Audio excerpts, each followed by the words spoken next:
It was penalty for penalty in Harbour View. Waterhouse disappoints in Juiceland again, and Racing put up a good fight against the leaders. But we start one place and one place only, and that's at the Anthony Spalding Complex, where Arnett just did enough to be in second. This is Match Week 17 Review Show. Yes, people, welcome back to Jamaica Fun, and we have a great Match Week 17 to review for you all, so just sit back and enjoy the show. We start as promised at Anthony Spalding Complex, where the Junglists were hosting their visitors from the west. In terms of the starting lineup, there was a big move by Arnett coach Xavier Gilbert. There's no Shadika Wizard, so Ramon Shepherd had to play at right back, which means Jeremy Nelson was due for his debut in the middle of the park. As for Montego Bay, Aaron Inel is back in goal, but they were missing Chanel Thomas up front, as well as Damari Phillips in the middle of the park. This game started at a blistering speed. Straight from the kickoff, Arnett did well to control the ball and went at their opponents immediately, but Mobe was the first one to take a shot towards target. But Arnett would retaliate much quicker than that. A ball floated to the right side for Rashika Kelson, who did well to take on his man before teeing up Marlon Martin for this amazing shot, but was matched with an even amazing save from Aaron Inel to thumb it over for a corner. And then straight from that corner, the ball was placed in the 6-yard box, and basically with his back turned towards goal, Joel Jones got it into the back of the net. 1-0 and the Junglists were now flying. But this only just increased the pace of the game and the appetite of Mobe to get back into it. They went straight down the pitch. The ball floated down for Brian Brown, who got in behind and under half volley. He tested Roger Williams in goal. Arnett was not perturbed. They came back down the other side with Shea Smith running down the left hand side. He dinked a ball towards the back post, where Rashika Kelson did well to take it down and pull off a good left-footed shot that beat Enel but not the post. And just before we think we can catch our breath, it was another attack, this time in favor of Mobe, who went up straight up the other end, and after some good work by Daniel Reid to get himself free, he should have done better to beat Roger Williams right here. But the game was just going back and forth without any stop in sight, until unfortunately in the 48th minute, there was a collision between Roger Williams and Brian Brown that saw the veteran striker had to be stretched off. That basically slowed the game down a bit, as both teams was really assessing what's going to do before they go into the halftime break. Second half though weren't going to be as fluid or fast as the first. It was a bit pitchy-patchy, as Arnett looked to be more to reserve themselves and soak up pressure and manage the game out. That means that Mobe had majority of the possession leading out of the tunnel, and they even carved up a half chance with Jordan Fletcher running in behind the back line, and again he should have done better to get past Roger Williams. But Mobe was basically camping out in the half of Arnett guns, and Arnett was watchful and waiting for their turn to counter, and they sprang a good amount of them thanks to Fabian Reid excellent hold-up play that saw Rashika Kelson one time racing in on goal, and Enel had to come all the way out of his box and draw a foul. Lucky for him, he had defenders back on the line, so it was only a yellow card. But that's basically what would be the theme of the second half. More and more Mobe players will break down, and more Arnett would counter. Chase Smith got a decent chance here on the left hand side, but he flashed over the bar. And lucky for Mobe, Reid has no desire to really run and race towards goal, so he would try his best for another goal of the season contender.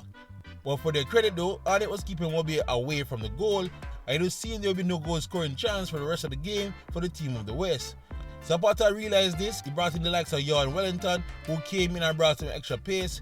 And within minutes, it helped cause some chaos in the back line. The ball fell to Jordan Fletcher, who tried to make a shot at goal, but he hit Philando Wing's hand, and no penalty was given. So just like that, out of nowhere, there was a big chance for Mobe to get back in the game. Wayne Garin, who was having a more quiet second half, stood up to take the penalty, but Roger Williams was inspired tonight, and he pulled off a great save to keep and preserve Arnett 1-0 lead. Mobe still was trying the best to get an equalizer, leaving gaps at the back, and Arnett was simply just not capitalize. But with the game striking down, Arnett was trying to hold on, but there was always a chance for a spectacular goal to bring parity, and almost happened right at the death. Lucas Lima get the ball here at the top of the D, pull off a good shot that swerved and dipped, but it just went over the bar. A big let off for Arnett and Roger Williams, and right after that, the whistle was blown, and Arnett pulled off a big win at home in the jungle to go into second. So a great game between number 2 and number 3 in the league. So how was it in terms of numbers? Alright, Arnett had 51% of possession compared to 49% from Mobe. Arnett managed 12 total shots in the game compared to 17 by Moby as they went for it towards the end of the game. 5 shots on target for the Junglists, 8 shots from the men from West. 55 dangerous attacks for Arnett, 53 dangerous attacks from Moby, 11 corners in the game for Arnett, and of course they scored from the very first one, and 7 corners for Montego Bay. So yeah, let's start with the Junglists first. This was a very good performance, a very mature performance, and it was clear they learned their lesson for the last time they played Moby out west. They managed the game much better and they denied too much space in behind for Moby's streaky forwards. As for Montego Bay, it was unfortunate Brian Brown came out when he did. I felt that they were in the game up to that point really. They fought towards the end, but without Shandil Thomas as well, they were looking a little bit light in terms of attacking threat up front. That's something for Zapata probably to think about in this transfer market. But for now, it remains Arnett Guns 1, Montego Bay 0.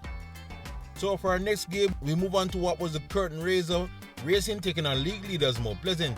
In terms of the starting lineup for the Portmore team, surprisingly there was no Nikai Ellis in the starting 11 as there was a rare start for Rasheen Myrie and youngster Tajay Grant got another start in the lineup. As for Mount Pleasant, they have been unchanged for the last couple of weeks, but they are finally forced to mix things up. There was no Kimoni Bailey or Daniel Green in the squad whatsoever, so therefore the likes of Alex Marshall and youngsters Franco Celestine get their first chance in the starting lineup for some weeks. So when the game kicked off, Racing started off a bit composed on the ball and had a bit of the possession, but Mount Pleasant didn't take long to warm up and eventually caught out the first real big chance of the game very early. A ball floated behind the back line by Ming saw Edwards race in between the defenders and Holmes to get it round him, but could not wrap his foot round the ball enough to get it past the post. But a big warning shot by Mount Pleasant already.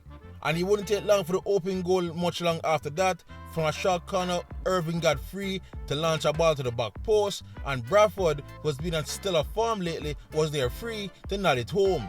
1-0 to Mount Pleasant, and they already look a bit comfortable. In fact, for the next 10 to 15 minutes, they had held majority of the possession, trying to work out a second goal without really facing no threats from Racing on the opposite end.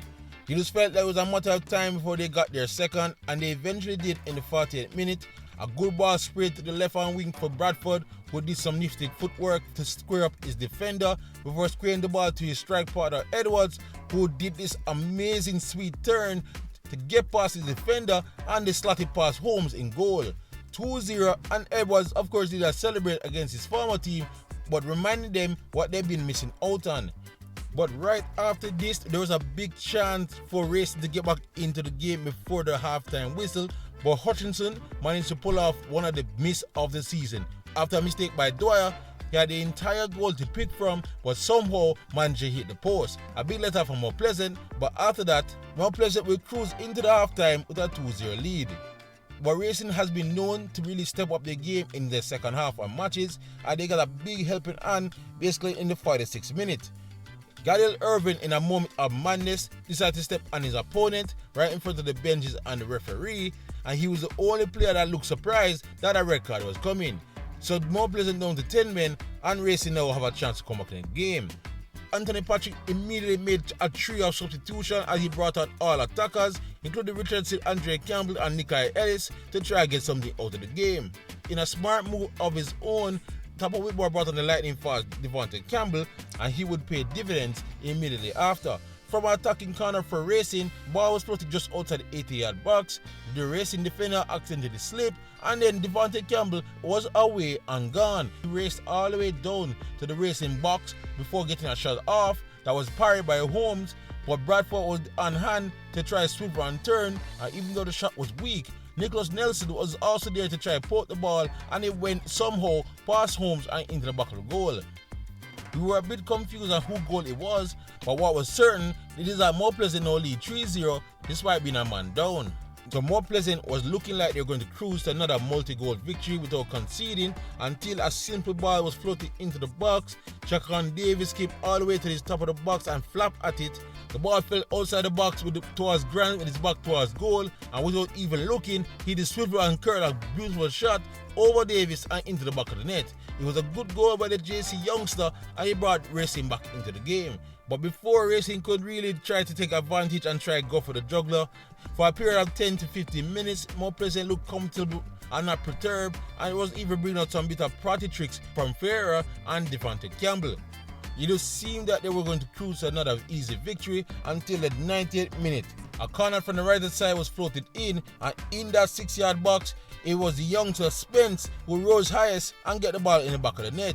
3-2, and they had enough time to try to find an equalizer. A big goal from the Schoolers from Frome to give his side a massive chance to steal a point.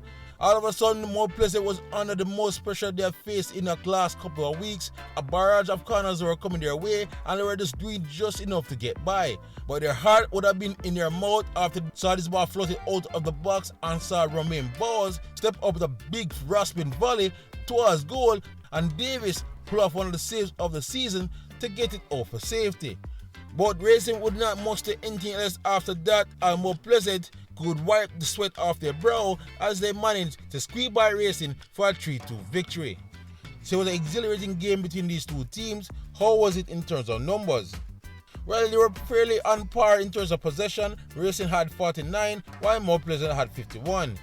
Racing managed to pull off 9 total shots in the game, with majority of those coming in the last part of the game, of course, while Mount Pleasant had 11 total shots. 4 shots on target by the men from St. Catherine, while 5 shots on target from the men from St. Anne. Racing managed to have 52 dangerous attacks, while Mount Pleasant had 53 dangerous attacks. 10 corners by Racing. I felt like all of them came towards that last 5 minutes of the game, while 3 corners for Mount Pleasant. Alright, so let's start with Mount Pleasant here. This is the first time in some weeks that they made some changes to their lineup. They do have the deepest squad in the league, and you probably felt as if it wasn't for Gadiel Irving red card in the 46th minute, they may have had a much easier game towards the end. As for Racing and Anthony Patrick, their slow starts in game just killing them. Anyway, once again, it finishes Racing 2, Mount Pleasant 3.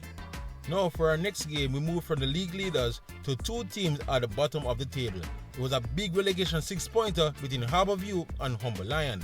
In terms of the lineup for the host team, there were some new faces in the team. New forward from Dominica, Javid George, got a start up top. Attacking midfielder Timur Lewis made his second debut, and there was also Janil Ray into the team. As for Humble Lion, Andre Clennon was back on the bench as he's not fully fit, which means that the doctor James Thomas got another chance to quiet his distractors. While there was also a debut for January signing Lamar Neal. Now, with both teams desperate for 3 points, the game started with the Humble Lion looking all out of sorts and Harbour View looking like a team that was much more confident. Very early on, Timur Lewis tested Humble Lion Gladroy Samuels in goal with his magnificent shot from way outside the box, and Samuels equally measured it with a good save. But it was basically all Harbour View for the early 10 to 15 minutes. It took some time, but Humble Lion finally found their footing after a while and were now coming up the other end with some decent strikes and goal for themselves, but there was nothing really materializing to give themselves the lead. At this point, both teams were practically equal in how they were playing, but Humble Lion just seemed like they were getting closer and closer to the opening goal. But we didn't imagine it would come from the penalty spot, and in such a controversial matter. From a corner floated in, the ball bubbled around in the box for a while before it fell to James Thomas, who was trying to swerve and turn, but he seen that he was upended and now found himself on the deck. The referee blew the whistle and a penalty was given. Now, I replayed this at least 20 odd times, zoom in as much as I can, and to be honest, it just looked absolutely like a soft penalty. But the man in the middle is in charge, and he decides to the spot we go. James Thomas, who's been under pressure from his own fans, especially after missing so much chances last week, decided to face the pressure, took the penalty, and dispatch it to give Humble Lion a precious 1-0 lead in the 25th minute. Harbour did not respond well after that. They were kind of rushing their play, which means that possession was turning over to the Lions, who should have a second, but a good ball was floated into the box, but saw the header just past the post. After that chance, Harbour settled a bit, regained possession, and they were trying their best to try eke out an equalizer before the referee blew his whistle, but they did not manage to do so. 1-0 at halftime. Second half, Harbour got a good pep talk it seemed, and they came out much buzzing right out of the tunnel and dominating possession once again.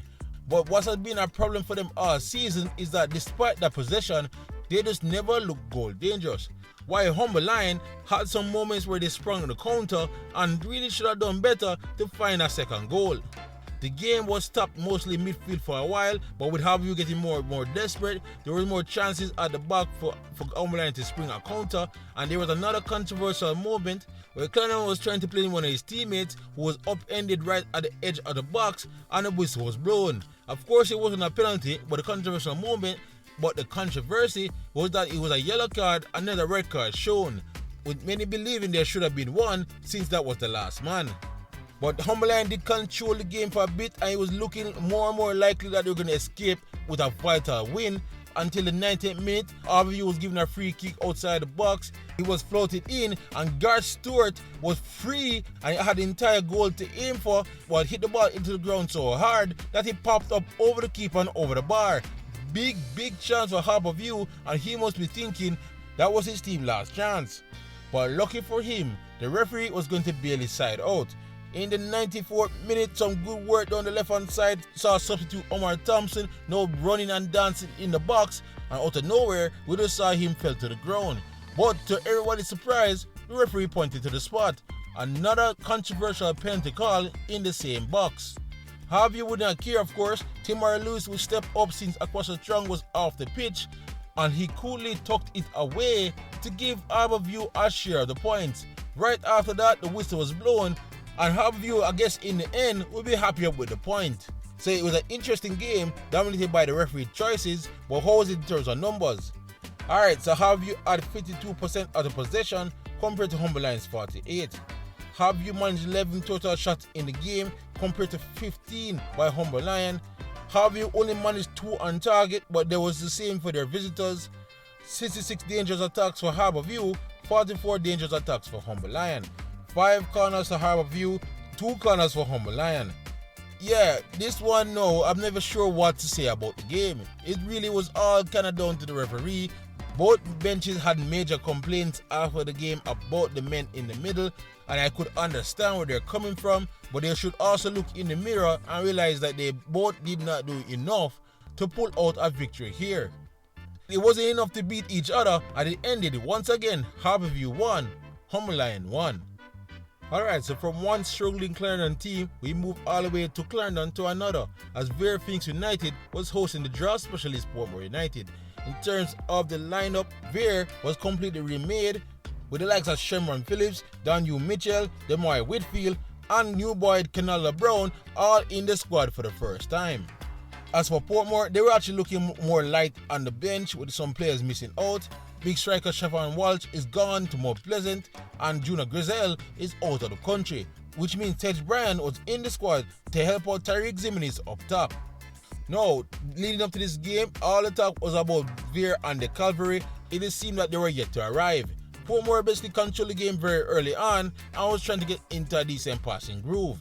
Vere took basically roughly 10 to 12 minutes to wake up, and then both teams became a bit combative. But Portmore were the ones that would eke out the first opening goal of the game.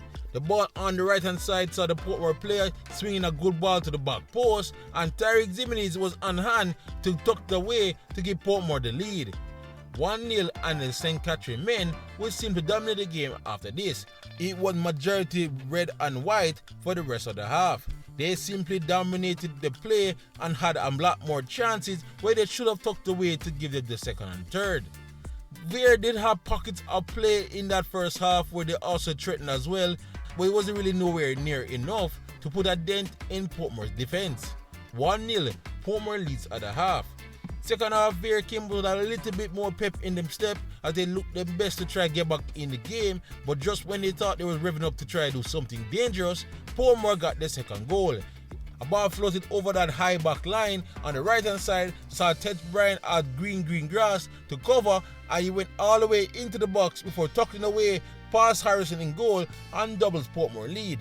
2-0, and you could say it was fully deserved. Vere tried to respond immediately right after that, but again I didn't remember they really bringing Benjamin Williams into any major saves until way towards the end of the game when they had some good cracks on target. Portmore, on the other hand, should have really got them third or fourth, and they had numerous chances in behind that high line once again to kill off Vere for good, but they fluffed their chances. But eventually, they would not need it as the game would come to an end with Vere losing out to the men from Portmore.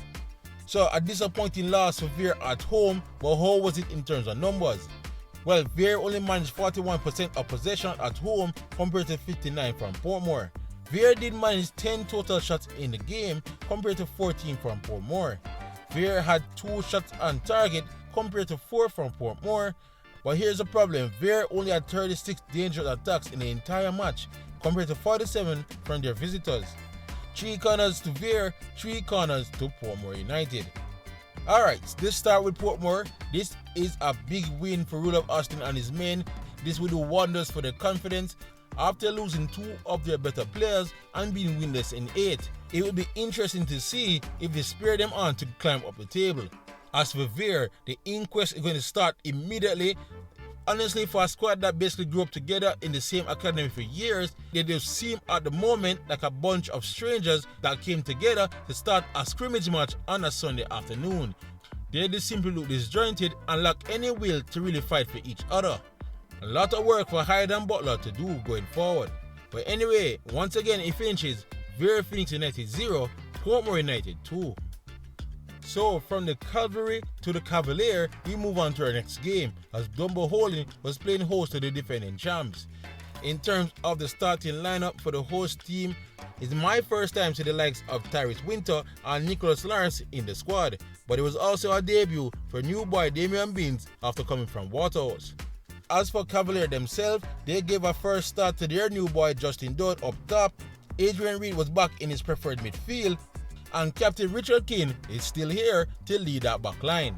No, this game started out with Cavalier controlling majority of the possession, but not really creating much chances, and Dunbeholden being watchful, trying their best to get forward as well.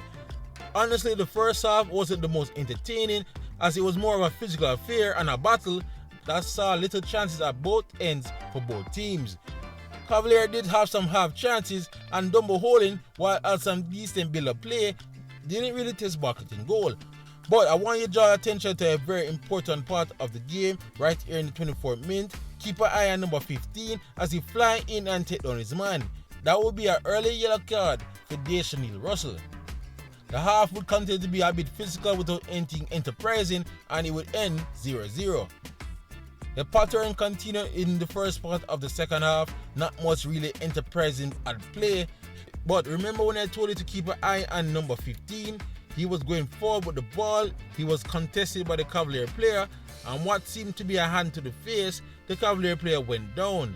No, the referee had a choice to make, and he decided to take it. It was a second yellow card for Russell, and he was now out of the game. Dunbeholden down to 10 men. That just gave Cavalier the keys to the Ferrari. They started to really step up the tempo after that and really start put pressure on Dunbeholden, and it just seemed it was a matter of time before they got that opening goal. Interesting enough, it came just after a Dunbeholden attack. The ball was carried on the left hand side by Busy Atkinson, who did well to cut back and lay off a good ball to Christopher Ainsworth, who coolly slotted home past Hamilton in goal, who coolly slotted at the near post past Hamilton into the back of the net. 1-0 to Cavalier, as he felt the red card definitely changed the game. It was going to be a mounting task for Dunbeholden to get back in the game. They tried, but their hopes would be killed by the second goal in the 78th minute. No, the ball this time on the right hand side, Calvin tried to cut in on his left, and he was trying to take a shot, or it could be a cross. The deflection landed to Adrian Reed, and before even thinking, him just nonchalantly scooped the ball up and towards the back post and into the back of the net. 2-0, and I am telling you, that's one of the better goals of the season. Despite how easy Adrian Reed made it look, 2-0 and Cavalier were now out of sight. After that, Cavalier just simply managed the game. They invited pressure from Dunbeholden, who had majority of the ball after that point, but obviously this didn't have enough in them to crack Cavalier's defense and get a goal on the board. Eventually they were tired, and Cavalier would just simply cruise to a 2-0 victory. So it wasn't the prettiest game for the majority of it, but Cavalier did enough to get the win. How was it in terms of numbers? Alright, Dunbeholden had 49% of possession compared to 51% by Cavalier. Dunbeholden only managed 3 total shots in the entire game, compared to 12 total shots by Cavalier. Dunbeholden had 1 shot on target compared to 8 by Cavalier. Majority of those came after the red card. 58 dangerous attacks for Dunbeholden, 92 dangerous attacks for Cavalier. 2 corners to the host, 9 corners to the visitors. Alright, let's start with the defending champs. They never look exactly their best in that opening stanza, but they have a knack, as I said, to score when they feel like. The goals are nice, but I guarantee you, Ruler Speed will probably be more happy with the clean sheet. As for the host team Dunbeholden, things are looking a bit scary.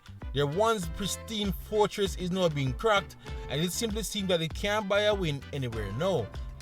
Anyway, once again, it finishes Dunbeholden 0, Cavalier 2. Now we move to Jerusalem for a final pair of games, and we will start with Chapelton versus Molynes. In terms of the starting lineup, the Maroons only really made one major change. Newcomer Donovan Clark was in the back line after his move from Vere. As for Molynes United, their newcomer Quinn Thompson get a start immediately after coming on loan from Cavalier, and Peter McGregor kept his spot up top after last week's brace. Now, just like they've been doing in the last couple of weeks, Molynes started much brighter and will come at Chapelton early. But to be honest to you, this first half will be a nothing show. Sure, Molynes created some half chances, but nothing really was happening to get the fans off their seat. Halftime will come with a very subdued 0-0. Second half was a lot more lively though. Chapelton started the half much better here, but the best chances all fell to the men in blue. Big chances were just being spurned on every occasion, including this massive one by Peter McGregor, who was one-on-one with the keeper but decided to float the ball over the bar. Lucky for them, Chapelton was not doing much better on their chances either. There was one massive one towards the end here by Javel Ellis and produced a good shot, but it was a great save by Deny to deny him a goal at the death. 0-0 it remains.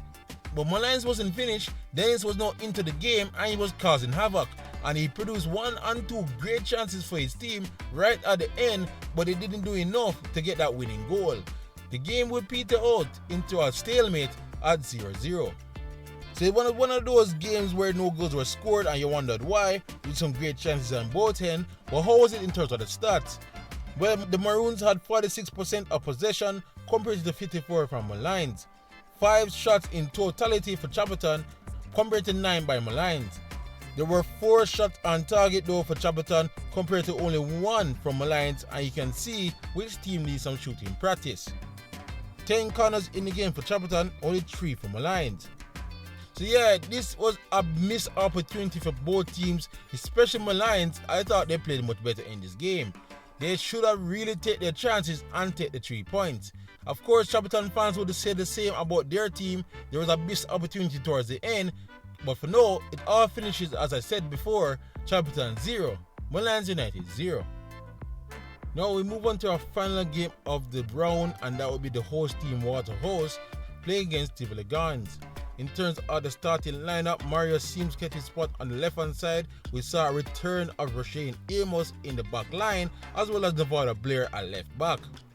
As for Tivoli, the big talking point is that Nelson is still out, so who will play striker, and that role fell to Lennox Russell, who knows plays the number 9 position, which means that newcomer Molly Cockins kept his spot from last week. No, I'm just going to warn you guys, to be honest, this was the worst game of the round. It wasn't much action in this one whatsoever, especially in the first half of the game. Waterhouse did carve up some half chances towards the end of the half, but apart from this shot from way out from Blair, there was nothing to really get Diego Hartnett in Tivoli's goal sweating. The half would end as a boring 0-0. Second half was a bit livelier, some more action of course. Waterhouse started with more possession and they would get a big chance to get the opening goal. Just like we saw in the Arnett game, a handball in the box will have the referee point to the spot, and Andre Fletcher, who hasn't been on decent form lately, will step up but somehow get his penalty shot wide and pass the post to let Tivoli off the hook. 0-0 it remains, but they should have really scored from the next chance right after that. Straight down the gut, a long ball was played. The ball fell to Denari Thomas, who laid off to Fletcher, who only had Diego Hatton to beat but failed to do so. 0-0 again it remains. But it won't stay like that too long, because straight down the other end, Tivoli will get themselves a penalty. It was good hold-up play and turn by the emergency number 9, Lennox Russell, who drew the penalty and have the referee point to the spot. Nikyla Fuller stood up and was trying to avoid the same mistake that Fletcher did, and he did just that, but he beat faster with his shot and got it into the back of the net. 1-0 to Tivoli, and you could say it was against a runner play.